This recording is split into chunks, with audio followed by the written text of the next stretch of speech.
오늘 말씀은 우리가 다른 데서도 본 내용이죠. 어디서 봤습니까?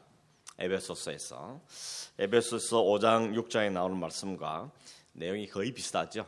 아내들아, 또 남편들아, 또 자녀들아, 부모들아, 또 상전들에게, 종들에게 주신 말씀의 내용입니다. 에베소서에 있는 말씀과 골로새서에 있는 이 말씀이 내용이 거의 차이가 없어 보이는데, 차이점이 있다면 굳이 두 가지를 든다면 첫 번째는 양이 좀 차이가 나죠. 에베소서는 21절입니다. 5장 16절에서 5장 22절에서 6장 9절까지 모두 21절에 걸쳐서 말씀하고 있고, 이 골로새서는 9절밖에 안 되죠. 내용 면에서, 양적인 면에서 좀 차이가 있다 하는 것이 하나 두드러지게 드러나는 특징이고, 또 하나는 이 성경을 기록한 그 동기와 목적이 다르기 때문에 방향도 좀 달라지는 것이죠. 사람이 편지를 쓸 때 누구를 대상으로 쓰느냐, 그리고 편지를 받는 사람의 지금 형편이 어떤 형편인가, 뭐가 제일 필요한가 하는 것을 염두에 두고 편지를 쓰게 돼 있지 않습니까? 그러다 보니까 그런 면에서 차이점이 있습니다. 에베소서는 우리가 교회 시작할 때부터 시작해서 매주 수요일 날 제일 먼저 다루었던 성경이 에베소서였습니다. 왜냐하면 많은 신학자들이 이구동성으로 말하는 게, 진짜 교회가 무엇인지 알려면, 그리고 주님이 원하시는 교회의 참된 모습이 뭔지를 알려면 에베소서를 공부해야 된다, 이렇게들 말합니다. 그래서 에베소서는 거의 교회론에 가까운 그런 책으로 알려져 있습니다. 그래서 우리 교회를 처음 시작하면서 에베소서를 살피면서 교회가 도대체 무엇인가, 교회가 핵심이 무엇이며, 또 교회의 참된 모습은 어떤 모습인가 한번 같이 생각해보자 하는 의미에서 말씀을 생각했습니다. 그게 벌써 이제 6년째가 돼가는 거죠. 기억 다 아무것도 안 나시죠?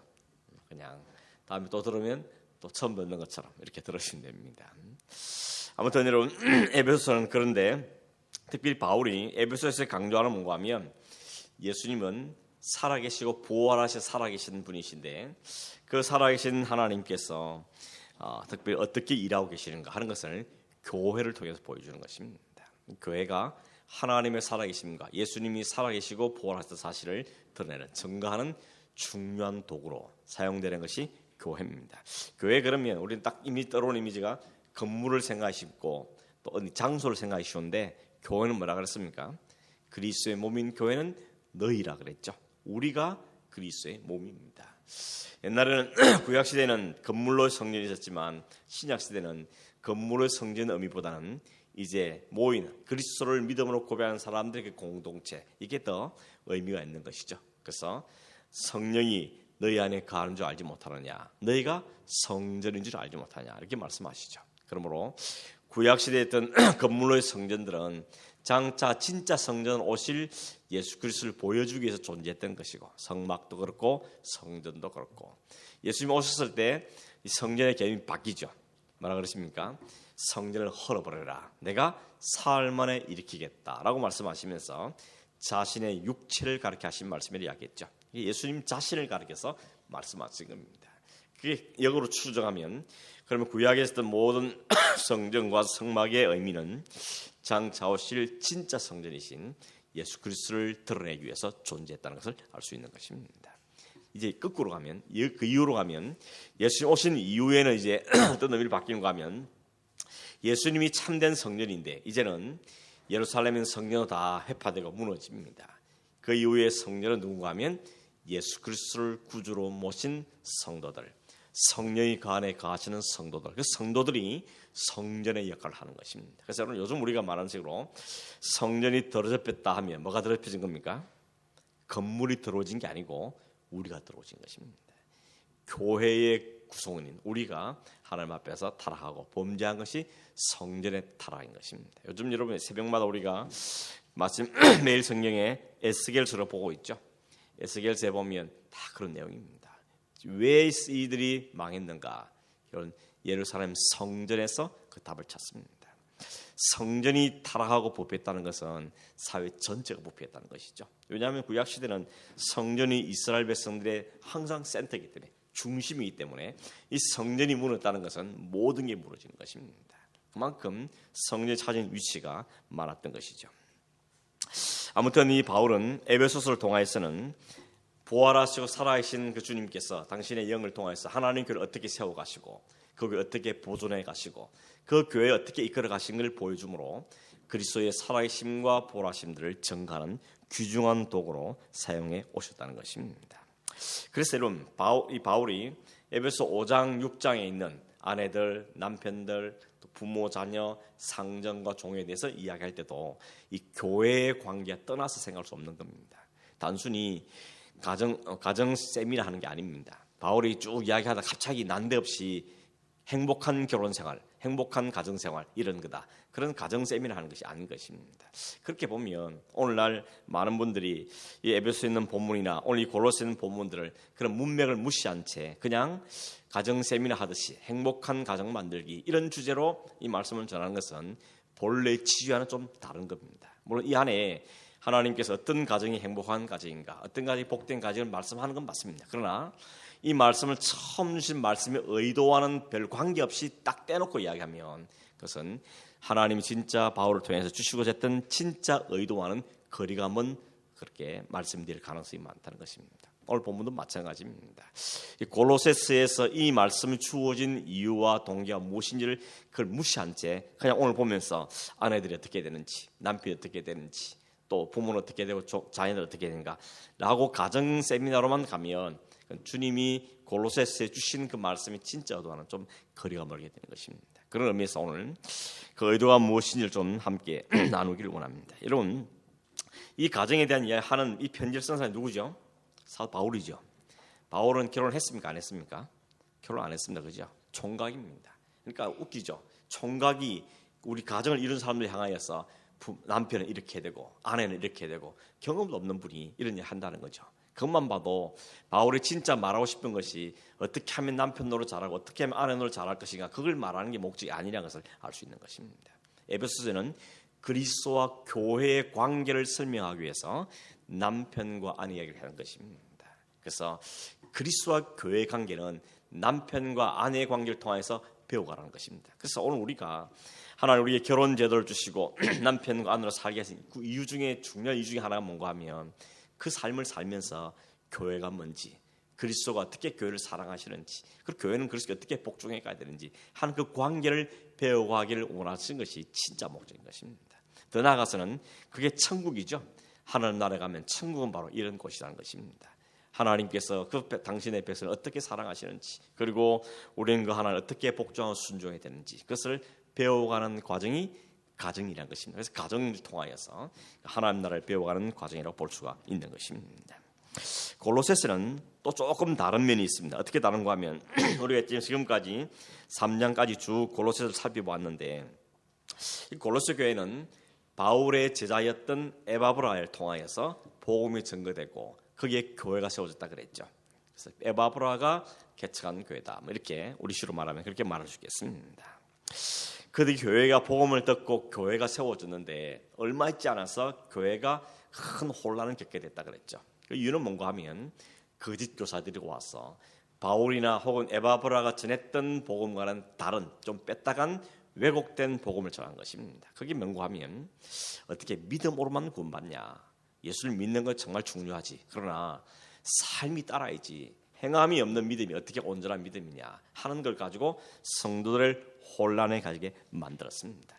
그냥 우리가 생각하는 그냥 삶만 정도 말하는 것이 아니고 구체적으로 율법을 지켜야 되고 할례를 행해야 되고 절기를 지켜야 되고 이런 구약의 그런 것들을 가지고 와서 진짜 구원을 얻으려면 우리의 십자가에 달리신 십자가에 죽으시고 부활하신 그 예수도 믿어야 되지만 그러나 우리가 대대로 같이 지켜오는 이 전통들도 반드시 지켜야 한다는 것입니다. 그 전통이라는 것은 그걸 통해 배우는 데 의미가 있는 것이죠. 그 전통에 뭐가 담겨있는 그 정신을 배우고 하는 게 중요한 것인데 그런 정신과 참된 의미는 빼놓고 그 전통 그 자체에 매여 있는 것입니다. 여러분 말씀드리지만 구약부터 전해오는 모든 전통과 관습과 절기 이런 것들은 다 뭘 보여준다 그랬죠?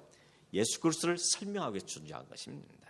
제사를 지내면서 어린 양을 죽이면서 우리를 대신 주오실 그 어린 양을 미리 보여주는 그림인 것이죠.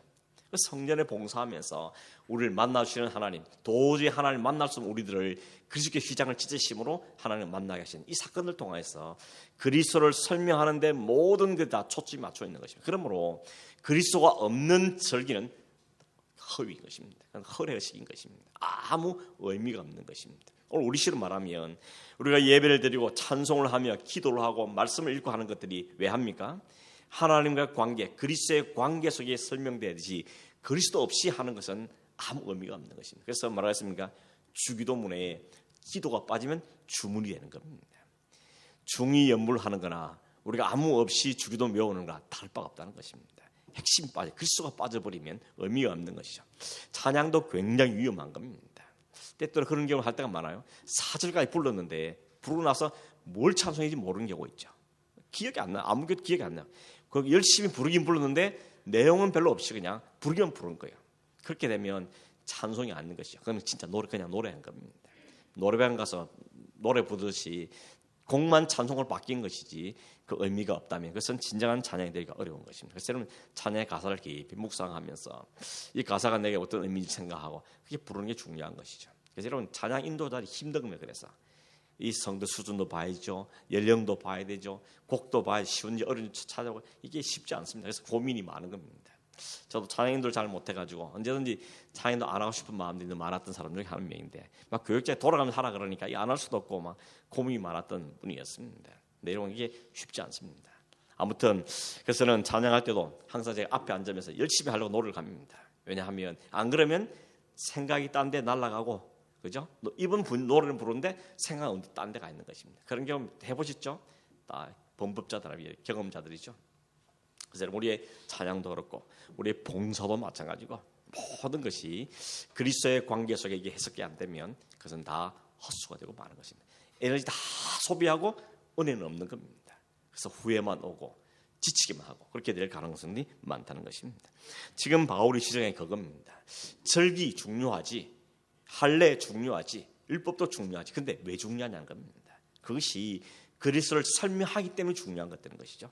그걸 하나님께 이끌어가기 때문에 율법은 소중한 것들인 것입니다. 그런데 지금 거짓 선생님들 말하는 뭔가 하면 예수만 말하면 안 되고 이게 중요하다고 말하면서 이게 예수를 설명하기 때문에 중요하다고 말하면 그게 의미가 있는 것인데 단순히 그 행위와 율법을 갖고 설명하기 때문에 그것은 사람들로 하여금 혼란에 빠지게 만드는 것이었습니다. 바울이 강조했던 건 뭐였습니까? 오직 그리스도였죠.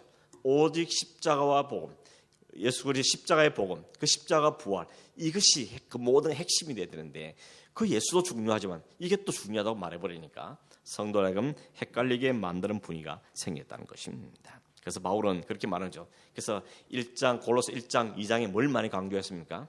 예수님 누구신가? 그리고 예수님은 뭘 하셨는가 하는 것을 1장, 2장, 2장에 걸쳐서 열심히 설명한 것입니다.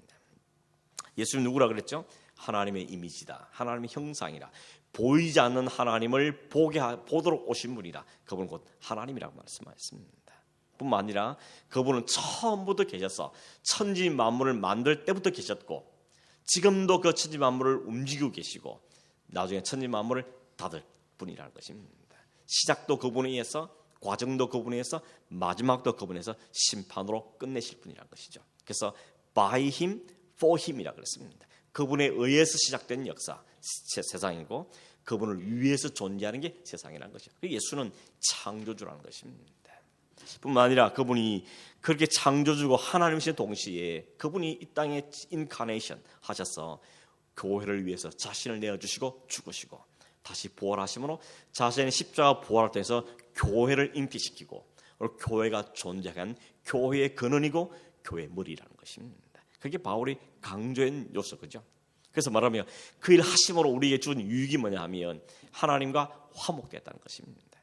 도대체 우리는 하나님과 원수되었던 자, 범죄한 자들로서 하나님께 갈 수 없는 자들이 있는데 그리스도께서 오셔서 그 모든 죄의 문제를 십자가를 지시고 부활하심을 통하여서 그 하나님과 우리 사이에 맡기던 담을 다 흘러내시고 이제 하나님께 담대히 나가서 하나님과 교제하는 화목을 우리에게 주신 분이 그리스도라고 설명한 것입니다. 그렇게 설명한 다음에 이제 바울의 강조는 뭔가 그럼 우리가 그 그리스도를 모셨다면 그 그리스도 위에서 그 함께 죽었고 살리심을 받았다면 우리 도대체 어떻게 살아야 되겠냐? 이 삶의 문제를 이야기죠. 그 첫 번째가 뭐였는가 하면 위의 것을 찾는 삶이라고 그랬습니다. 위의 것을 찾는 말은 공중에 떠올라가란 말이 아닙니다. 상대적인 뭐죠? 땅의 것과 반대되는 개념으로 하늘 위를 이야기하는 것입니다. 왜냐하면 사람은 다 땅에 가면 목숨으로 살기 때문에 그렇습니다. 땅에 모든 시선을 꽂고 땅에서 이게 전부인 것처럼 목숨으로 살고 땅을 어떻게 더 투쟁하고 다른 사람 경쟁하고 시기하고 속이고 살기 때문에 이것들이 아니고 우리가 정말 추구해야 될 것은 위의 것, 주님이 다시 되돌아가신 그 하늘의 삶, 하나님 나라의 원리에 따라 사는 삶을 살아야 한다는 것을 강조하고 있다는 것입니다. 그런데 바울이 그러죠. 바울도 아는 겁니다. 그게 말처럼 쉬운 게 아니라는 것을. 바울도 이렇게 열심히 이야기하지만 나도 그렇고 여러분도 그렇고 쉽지 않다는 것, 살아내기 쉽지 않다는 것입니다. 왜냐하면 우리는 땅에 메인바 되어졌고 땅에 눈에 보이는 것이 이미 맛을 알아버리기 때문에 눈에 보이지 않는 하나님 나라, 눈에 보이지 않는 하늘의 기업에 대해서 아무리 말을 해도 거기는 관심들이 많이 없습니다. 당장 눈에 보이는 돈, 당장 눈에 보이는 건강, 당장 눈에 보이는 자식의 성공, 여기에 더 마음이 가지 위에 마음들이 가는 게 쉽지 않다는 것입니다. 바울이 그러죠. 땅의 지체를 죽이라 그럽니다. 그 땅의 지체가 뭐였습니까? 엄난과 부정과 악한 생각들과 그리고 특별히 탐심이라 그랬습니다. 특별히 탐심은 우상숭배라 그러죠. 탐심은 우상숭배다. 하나님이 제일 싫어하는 게 우상숭배지 않습니까? 나 외에 다른 신을 하지 말고 어떤 형상도 만들지 말고. 그렇게 하는 것이 하나님의 명령이었습니다. 우리가 아침에 보는 에스겔이 뭡니까? 어제 아침 보면 환상을 보여주는데 성전 안을 보여줍니다. 근데 성전 안에 가보니까 성전이 다 우상으로 도배가 되어 있습니다. 벽에 우상 그림 막 칠해져 있고 같은 여자들은 앉아서 맘못 신에게 절하고 있고 제사장과 대장마저도 성전을 향해서 얼굴 돌린 것이 아니고 등을 찌고 동쪽을 향해 태양을 떠오르는 걸 보면서 태양을 향해서 절하고 있고 이런 완전 엉망이 된 성전을 보여주죠. 성전이 그렇게 됐기 때문에 하나님 어떻게 이거 안 멸하겠냐, 어떻게 심판하지 않겠느냐. 에스겔아 한번 봐라, 너 한번 봐라. 이 실상 이런 어떻게 내가 심판하지 않겠느냐. 그렇게 말씀하시므로 지금 그 말씀을 에스겔이 환상을 보여준 겁니다. 왜 환상을 보여줬다 그랬죠? 에스겔이 그발 강가에 앉아서 바벨론 포로로 잡혀가서 바벨론 강가에 앉아서 탄식을 하는 겁니다. 하나님, 이 하나님 백성이 왜 이렇게 포로로 잡혀와야 됩니까? 왜 하나님 성전이 다 파괴돼야 됩니까? 도대체 이게 어떻게 하나님 살아계신 맞습니까? 라고 탄식하고 있는 그에게 하나님은 환상을 보여주면서 봐라, 현실이 이렇다. 식상 이런데 내가 어떻게 그냥 두겠냐, 내가 청소하지 않아도 되겠냐 라고 오히려 에스겔이 묻고 계시는 것입니다. 오늘 새벽에는 나왔어요. 하나님 그를 떠납니다. 그룹을 떠나서 성전 문지방에 갔다가 문지방에 동문을 떠났다가 내일 아침 본문은 아예 저 산으로 떠나는 것입니다. 하나님의 성전, 예루살렘의 성전, 하나님이 거하신 곳에 의미가 있다 그랬죠. 그런데 하나님이 거하실 수 없도록 온갖 우상들이 가득 차 있으니까 하나님을 떠나버리는 것입니다. 우리의 말은 뭡니까? 탐심이 우상이라 그랬습니다. 우리 안에 탐심이 가득하면 성령이 거하실 틈을 못 두는 것입니다. 탄식하시다가 성령이 우리를 떠나신다고 말씀하는 겁니다. 물론 여러분 성령이 우리를 떠나지 않습니다. 한 번 오시는 그 성령은 우리를 영원히 우리에게 거하십니다. 그게 구약과 신약의 차이입니다.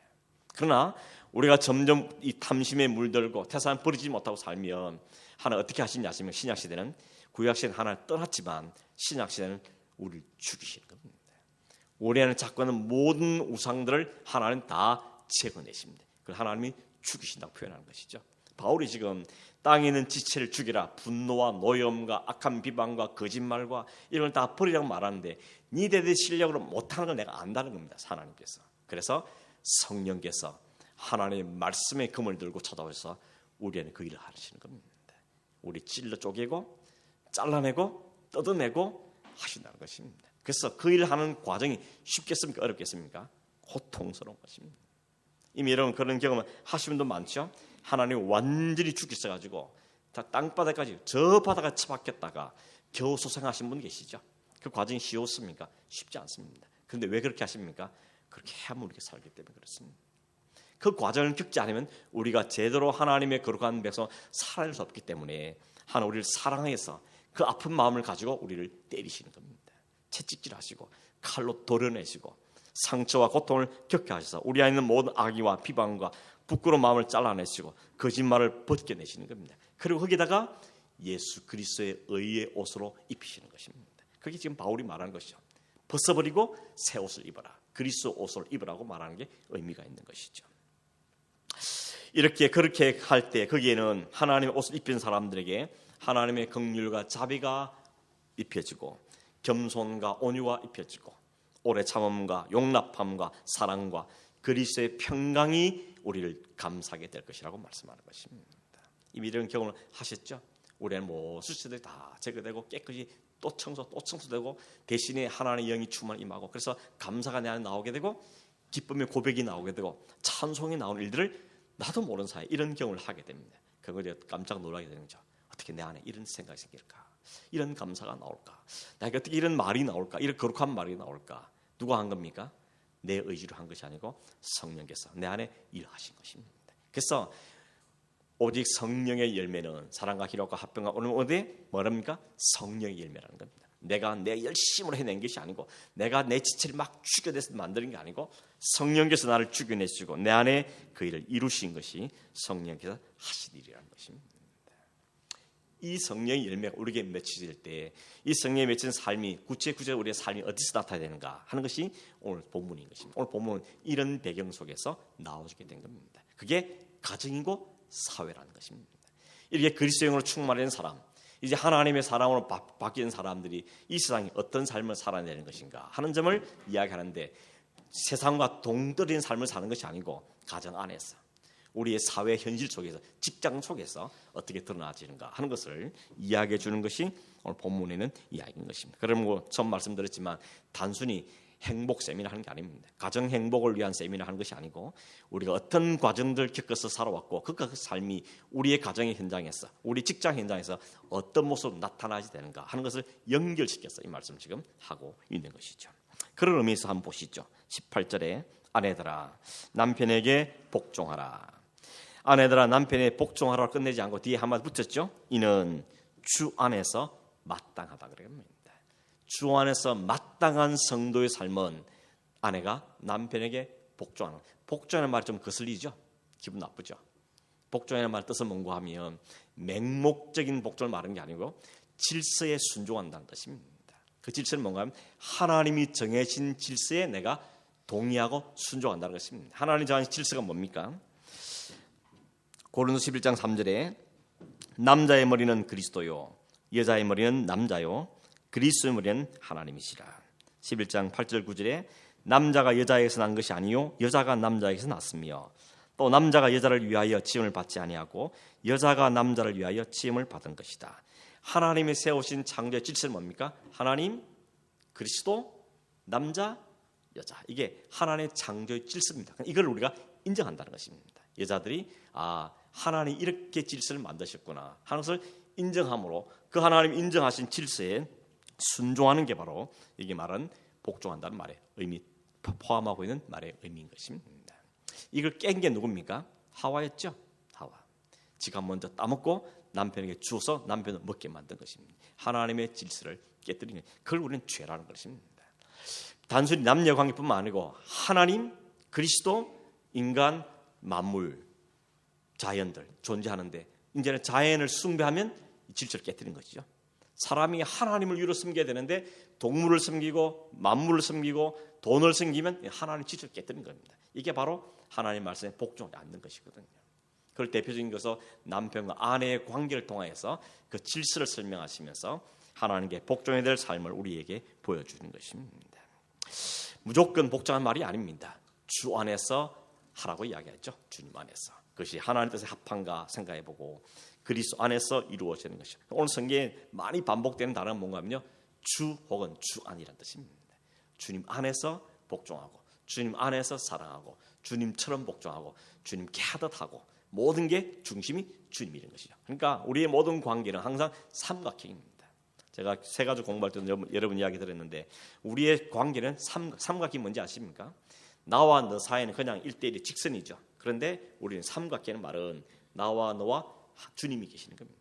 모든 관계는 주님과 관계 속에 해석돼야 되는 거죠. 그래서 내와 너 가까이 하는 게 문제가 아니고 내가 주님 가까이 하고 너도 주님 가까이 가면 우리의 관계는 점점점 좁아진다는 것입니다. 이게 성도의 교제의 원리인 것이죠.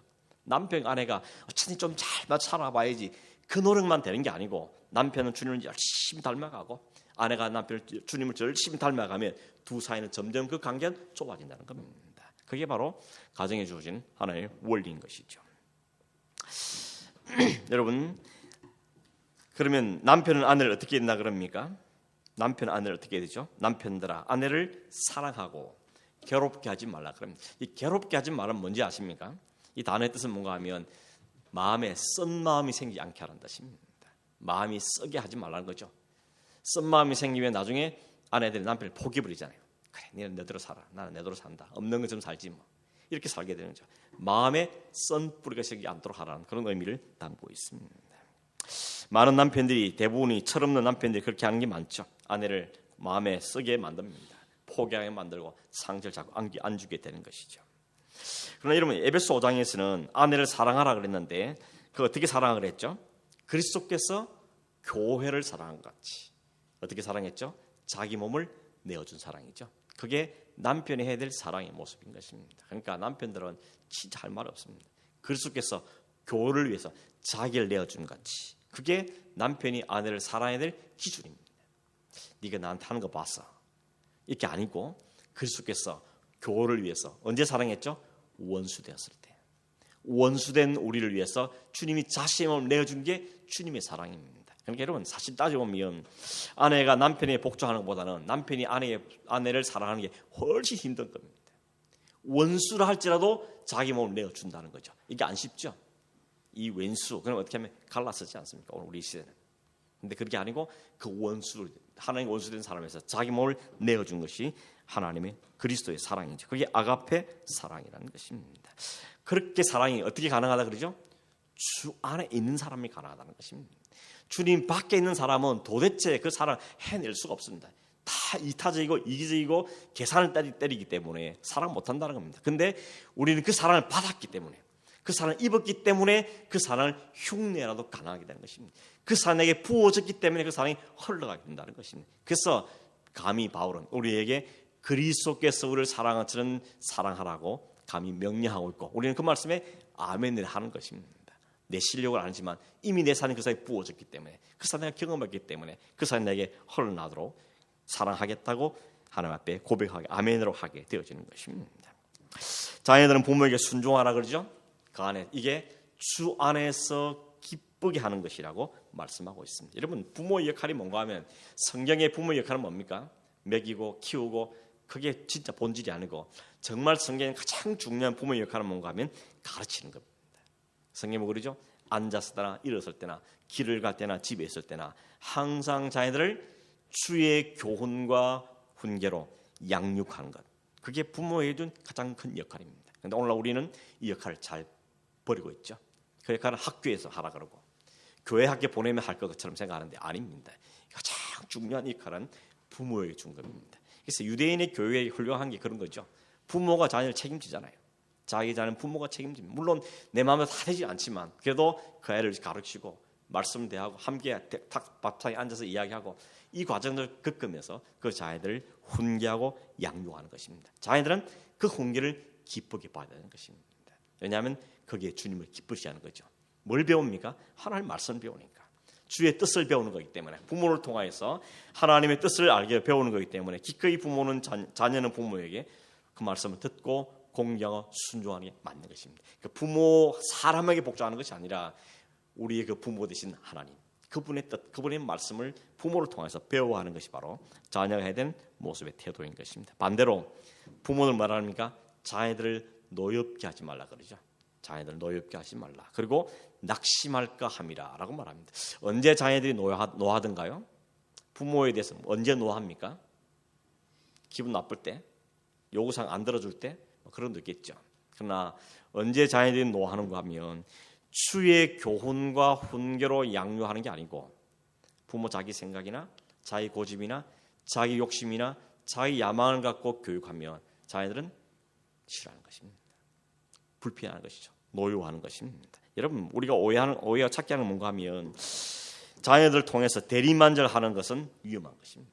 하나님은 각자에게 그 사람에 맞는 사명과 삶을 주셨습니다. 그럼 우리 자녀는 나처럼 살 수가 없습니다. 저도 개인적으로 저희 아버지가 저를 목사 되기를 바랬던 것처럼 저도 아들 목사 되기 바라는 그런 마음도 있었습니다. 그러나 그게 내 마음대로 되는 건 아니죠. 3대 4대 목사 얼마나 보기를 좋겠으면 폼 나겠지만 그러나 하나님이 정하신 게 아니라면 그건 안 되는 겁니다. 마찬가지죠.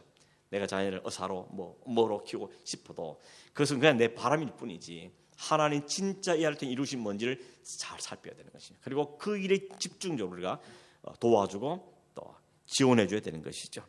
근데 그게 잘 안 되는 이유가 뭡니까? 내 욕망이 있어가지고 내 자신을 그 아이에게 투영시키는 것이죠. 대리만족하려는 것입니다. 그러면 안 됩니다. 그러면 자녀들은 노합니다. 불편한 것이죠. 그리고 낙심하게 된다는 것입니다. 주님의 교훈과 훈계는 분명히 하늘을 보르게 살게 만들고 세상이 전부가 아니라 주님이 전부라는 걸 가르치며 살아야 되는데 우리가 가르치면서 마치 세상이 전부신 가르치니까 이게 충돌이 날 수밖에 없는 것입니다. 그게 여러분 노엽게 하는 일이라고 성경은 우리에게 말씀하고 있는 것입니다. 그렇게 되면 자녀들은 낙심합니다. 부모 때문에 낙심하게 된다는 것을 이야기하고 있는 것이죠. 22절에 4장 1절까지는 종과 상전들에 대한 이야기입니다. 여러 가지 이야기가 많지만 그 당시에는 노예와 이 종과 상전의 관계는 노예입니다. 노예는 뭐였습니까? 주인의 재산이죠. 마음대로 죽여도 별 할 말이 없는 것이 노예입니다. 그런데 예수를 알게 된 그리스도와 함께 살리심을 받은 노예들은 어떻게 된답니까? 주인에게 순종하라는 것입니다. 이게 참 아이러니하죠. 노예지만 내가 주님을 위해서 거듭나게 된 사람, 이제 더 이상 신분은 노예지만 내가 그리스도의 자유자가 되기 때문에 오히려 기꺼이 주인에게 순종한다는 것입니다. 쉽지 않은 사회 분위기지만 바울은 그 이야기를 지금 하고 있는 것이죠. 내가 종된 것은 예수 그리스도의 종된 것이지 내가 인간의 종은 아니라는 걸 알기 때문에 내 신분에서 기꺼이 순종하는 것입니다. 그리고 나에게 진짜 기업을 주실 분은 그리스도이기 때문에 그리스도를 나의 상거로 주신 하나님이기 때문에 상전을 쳐다보고 살지 않고 하나님을 바라보며 산다는 것. 그게 종들의 태도라는 이야기를 하는 것이죠. 내 모든 영혼은 내가 비록 이 땅에 사는 동안은 내가 당신의 노예로 살지만 그러나 나의 궁극적인 기업은 그리스도시고 그 그리스도를 내게 주실 분은 하나님이시기 때문에 하나님을 바라보고 하나님께 하듯이 내가 당신을 섬깁니다. 이런 태도가 나와진다는 것입니다. 여러분 그리스도를 알지 못한 노예에는 나올 수 없는 생각인 것입니다. 도무지 불가능. 옛날 한국 교회에서도 그런 일이 있었다 그러죠. 교회에 하인과 주인이 같은 교회를 나왔습니다. 근데 이 하인이 오히려 나중에 장로가 되고 주인은 집사가 되고 이런 역전들이 생겼는데 그 일이 왜 가능해집니까? 집에 가서는 주인이고 하인으로 살지만 교회 와서는 장로님이고 집사로 이게 소위 우리 말하는 서열이 바뀌어도 그게 용납이 되더라는 겁니다. 왜냐하면 우리는 주님 앞에 종이고 이 땅에서 그냥 그저 신분에 불과한 것을 알기 때문에 노예는 노예대로 주인은 주인대로 하는 것이죠. 오늘 성경에 나오죠. 역으로도 마찬가지 아니겠습니까? 주인도 자기 종을 그냥 세상의 신분 종처럼 대하지 말고 그리스도를 알게 된 주인들은 그 상전들을 의와 공평으로 대하게 되더라는 것입니다. 이게 변노, 그래서 기독교가 들어가는 곳마다 그런 사회 변혁이 일어났던 것이죠. 폭동으로 일어난 것이 아니고 복음을 통한 이런 일들이 일어나게 되었던 걸 보게 되는 것입니다. 결론입니다. 여러분, 결국 모든 것에 반복되는 단어가 뭐죠? 죽게 하듯 하는 거죠. 주님께서 하듯이 하는 겁니다. 남편이 아내에게, 아내가 남편에게, 부모가 자녀에게, 자녀가 부모에게, 종이 상전에게, 상전이 종에게 죽게 하듯 하라 그러죠. 무슨 일을 하든지, 어떤 일을 하든지, 어떤 일이 든지 죽게 하듯 하라고 이야기하고 있는 것입니다. 오늘 우리 실마는 어떻겠습니까? 우리가 밥을 먹든 회사에 일을 하든 교회를 섬기든 뭘 하든지 간에 죽게 하듯 하라는 것입니다. 그게 어떻게 가능하다 그랬죠? 주님과 함께 새롭게 살리심을 받았으면 이게 전제입니다. 이거 안 되면 그 일은 기대도 말라는 것이죠. 주님과 함께 살리심을 받았으면 주님이 내게 주신 힘과 능력, 공과 힘을 가지고 성령 안에서 주님 안에서 그 삶을 살 수 있다고 말씀하고 그렇게 살기를 추구하라고 우리에게 말씀하고 있는 것입니다. 그러면 여러분 우리의 근본은 어디로 돌아가야 됩니까? 하나님께서 우리에게 그 일을 하도록 부르셨고 살도록 하실 것을 말하는 것이죠. 내가 뭘 했다면 내가 한 것보다는 주님이 할 수 있는 여건을 주신 것이고 건강을 주신 것이고 마음을 내게 넣어주신 것이고 할 수 있다면 성령이 내게 도와주셔서 그 열매를 맺게 하셨다는 거죠. 이 고백이 있는 사람들은 어떻게 하죠? 겸손해지죠. 온유할 수밖에 없습니다. 분노하지 않습니다. 노하지 않습니다. 그게 앞에 말한 위를 찾는 삶이 그런 거 아닙니까? 땅의 질을 죽이는 삶이 바로 그런 삶인 것이죠. 이와 같은 삶이 나타나는데 그 현장이 어디냐? 가정이고 사회고 직장이고 내 삶의 현장이라는 것입니다. 여러분 에베소서에서도 이 말씀할 때 전에 앞에 오장 앞부분에 무슨 말씀 나오는가 하면 성령 충만을 받으라 그럽니다. 성령 충만을 받으면 시와 찬미와 신령한 노래를 부르게 될 것이고 한 다음에 이어나오면 그 다음에 아내, 남편, 자녀, 부모가 어떻게 살았는지 나옵니다. 그러니까 무슨 이야기인가 하면 성령 충만하면 혼자 저 하늘을 붕 떠가 사는 게 아니고 가정에서 직장에서 혹은 교회에서 자신의 삶의 현장에서 그 삶의 그리스도인다운 삶을 살아내게 돼 있다는 겁니다. 그게 진짜 성령 충만한 삶인 것입니다. 뭐 방언을 하고 뭘 하고 그게 진짜 성령 충만이 아니고 삶에서 열매로 이 모습이 드러나는 것이 성령 충만을 바울이 이야기하고 있는 것입니다. 오늘도 마찬가지죠. 그리스도와 함께 살아났고 위를 찾는 사람들이면 그 사람 어디 살아야 되느냐? 가정에서, 직장에서, 내가 삶의 현장에서 살아내게 된다는 것을 이야기하고 있는 것입니다.